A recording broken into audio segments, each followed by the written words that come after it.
troisième jour des épreuves écrites du baccalauréat session 2016. Ici, au Collège moderne du Plateau, un centre d'examen bien particulier. 19 candidats non ou malvoyants sont en pleine réflexion sur la philosophie.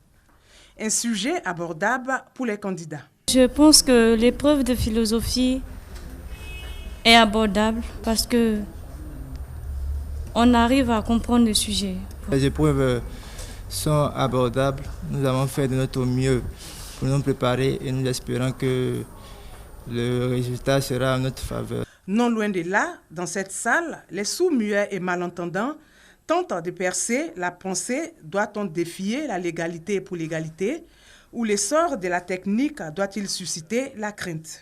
En tout cas, 31 candidats handicapés de la vue et sourds-muets regroupés dans ce centre du Collège moderne du Plateau. Ça fait à peu près 5 ans que je suis responsable du service technique et chaque fois, nous composons au niveau du Collège moderne du Plateau.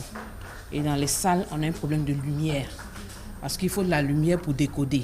C'est-à-dire ce qui est écrit en braille, il faut l'écrire en noir. Donc quand on a un peu d'obscurité, vraiment c'est difficile pour nous. Leurs places sont bien identifiées dans les différentes salles, mais nous les regroupons dans des salles parce que, compte tenu de leur caractère un peu spécial.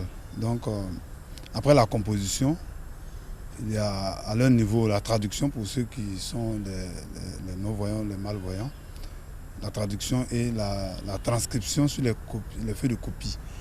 Et donc, après tout ce processus, nous intégrons les copies selon les différentes salles.